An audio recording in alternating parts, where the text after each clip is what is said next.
Hi again, it's me. Yes, guys, welcome back to another video. How are you lot doing? I don't care. So today we got a video on Logan Paul. Shock, I know he's done something controversial again. I really hate to say this. I think there's someone hanging right there. This time, it's a crypto scam. If you want to know the whole topic, basically, CoffeeZilla did a three-part video on it, a whole investigation explaining everything that Logan Paul did in the scam. Logan Paul basically, in like a year ago or like 2 years ago, I think now this is, he did a project or a game, a crypto game, and he was hyping it up and everything, saying how it's gonna be, quality and all of that. And a lot of people lost a lot of money to the scam. Like some guy lost half a mil, bro. But can you imagine that he lost half a million to this guy, Logan Paul? Tonight will be the night that I will fall for you. Yeah, we're just gonna react to Logan Paul's response to it, to the response to CoffeeZilla, the whole investigation. And we're gonna see what he has to say about this whole thing, because I don't know what he's gonna say. He's in a bit of a sticky situation, I can't lie. I don't know how he always gets himself into these situations. CoffeeZilla. I watched your three-part series called Investigating Logan Paul's Biggest Scam, and like many on this platform, you have successfully used my name for views and money. That's what I'm trying to do, not gonna lie. Just put Mark Logan Paul on the thumbnail, get a couple of views, and it's fine, bro. Everybody does it. Your work used to be impartial, your addiction to clicks has clouded your judgment, and you've made very real errors with very real repercussions. Coffee, you took a shot at my reputation. So in this video today, I'm going to be defending myself with facts, something that you have gotten in the habit of twisting as you continue to morph from an investigator to a gossip channel. You see, CoffeeZilla tried to work with law enforcement in the past, but his work was described as not anchored to truth and often speculative. He is a lopsided journalist with an agenda, and he's nothing more than the Keemstar of crypto and finance. But as opposed to just telling you, I'm going to show you some of the core discrepancies that I caught in CoffeeZilla's investigation. Coffee, you interviewed the developer who stole the game code, fled to Switzerland, and held it hostage for $1 million. Well, his name is Zach Kelling. Surely, as the internet detective that you proclaim to be, you would know that he spent time in prison for multiple felonies, one for aggravated robbery, armed robbery at a liquor store, and the other. And why would you hire a guy like that? Come on.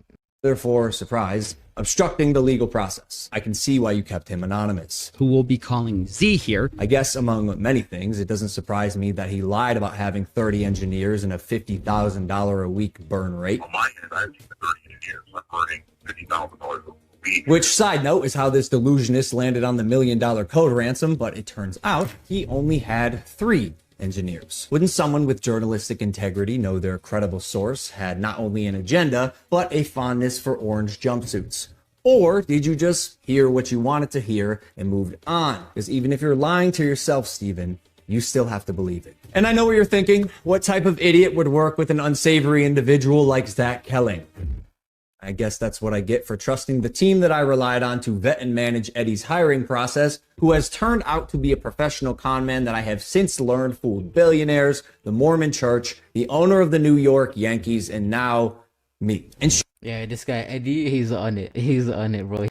surely you knew Emilio, the gentleman who supposedly let his child invest in a cryptocurrency, was allegedly responsible for 2 rug pulls before you interviewed him. So either you missed that or you knew it and failed to let the public know. Why? Because it was a clear sign that he was also untrustworthy. You seemed pretty excited when the guy told you that he couldn't hatch the eggs. Wait, you can't even hatch? No, I'm telling you, it's just a picture. You're kidding. You can't hatch? You're kidding. You can't hatch. You can't hatch? Yeah, 1 second of research would prove that to be false, as you can definitely hatch eggs and even breed your animals. Click on that. Oh, we got a duck. And as you pointed out in your fine print, cross-hatching was available on ETH at one point, but you perpetuated the opposite as truth with your chest out. Basically, nothing worked. And by the way, Guy, almost all NFTs are just pictures. I'm telling you, it's just a picture. And surely a real internet detective would not break criminal and civil laws in trying to get information, right? So why have you allowed the illegal recording of Jeff's phone call without his permission? And then, more like an internet criminal, post it online. And it was interesting. It was like,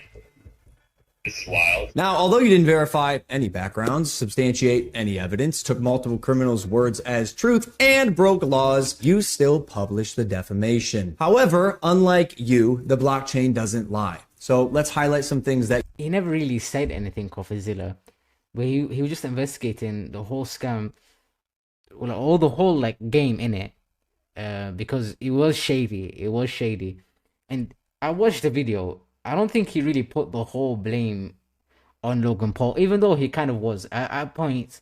At points in the video, he kind of was trying to put the whole blame on Logan. That you did point out. Crypto King Jake stole $6 million.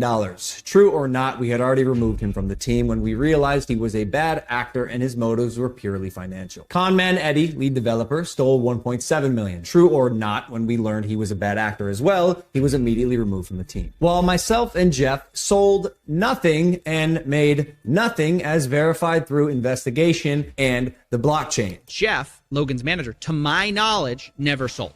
Neither did Logan Paul. I repeat, Jeff and I made no money and will never make any money on CryptoZoo. In fact, we only lost money trying to pick up the pieces. As has been the case with dozens of crypto and NFT projects, the space is unfortunately ripe for bad actors to infiltrate projects that start with even the best intentions. Jake the Snake is no longer affiliated with CryptoZoo, and we hope the money he reappropriated was worth ruining his reputation. Conman Eddie is being investigated by a higher authority that I cannot speak on. As you can imagine, I was not cleared from legal to discuss much of this, including the legal process being undertaken and the criminal investigations going on during the fallout, but I do... Bro, so this is going even deeper into the whole thing, fam.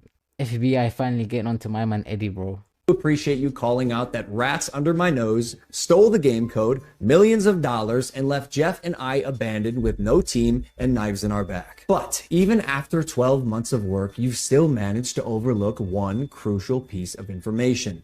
See, even though I've said it's coming so many times, you've assumed that CryptoZoo isn't being made. Who are you to decide when the development timeline ends? I got everything stolen from me in our community, stopped promoting publicly as soon as I knew the extent. I don't know what's gonna happen with the whole CryptoZoo thing. I know I'm posting the video now, but I don't know what's gonna happen with the whole CryptoZoo thing. But it's been a long time, and he still hasn't really done anything on it. You can put the blame on yourself though, Logan, for hiring a crew of criminals. Of the internal issues took all of the heat on social, and you still published a defamatory hit piece fully knowing I was innocent just so you could enrich yourself in your $10 million studio. Sharp, but deeply unethical, dangerously misleading, and illegal. I suggest you use the money you got from pumping your Patreon to hire a good lawyer. You're gonna need it. And maybe we could have talked about this if you had reached out to me personally, not my manager Jeff, who... I mean, he did say, CoffeeZilla did say in the video that he wanted to reach out to Logan Paul, but Logan Paul blocked him on Twitter. So CoffeeZilla just, you know, contacted his manager instead. A whole bunch of waffle, man. Who is not me, Steven, but the first time you did was on Christmas Eve after you released your series so you could rely on false statements and unreliable people used recklessly. The subject line was third request for comment. Yeah, not quite. This will be my third time reaching out to you and your team. The first 2 times were through your manager, Jeff. The first 2 times were through your manager, Jeff. Okay, so the last time on Christmas Eve, after the fact, was to me. You have a funny way of twisting things. And I also noticed you left out that part on Twitter. Why hide that? Trust me, CryptoZoo is coming. I will make damn sure of it. And honestly, it sucks that after years of personal reform, going through trials and tribulations and busting my ass to evolve into a person that I can say I'm actually proud of, you led the charge to drive and monetize a narrative telling millions of people that I'm a fraud or I tried to scam my audience. That is patently false. This video is mainly for my fans and anyone who's on the fence that I hope I can help understand a situation that is tremendously complex but has been oversimplified for both views and clicks. And lastly, CoffeeZilla. I now know your motives with this. Clout and money, good for you, but also you're slimy as.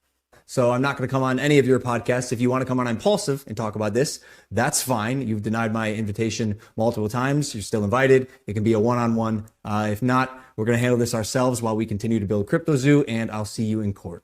I can't lie. I don't think Logan Paul made CryptoZoo to try to scam people. I think like he actually genuinely wanted to make CryptoZoo, but he hired a crew of criminals. Like you've seen, like he mentioned like 4 criminals that were part of the CryptoZoo crew and all of that.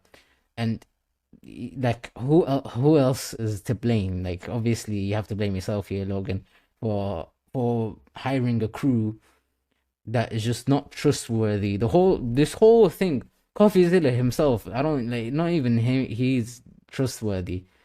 So it's kind of, the whole thing is shady. Everyone is shady about this whole thing. But I think it goes down to Logan Paul, obviously because he's the biggest name of this whole project and this whole what is it, scam, apparently allegations in it. I don't think he was genuinely trying to scam his fans or the people that invested into CoffeeZilla, people that invested into CryptoZoo. So yeah, if you enjoyed the video, give it a like, a comment, subscribe, and share the video. And yeah, that's pretty much it. In a bit.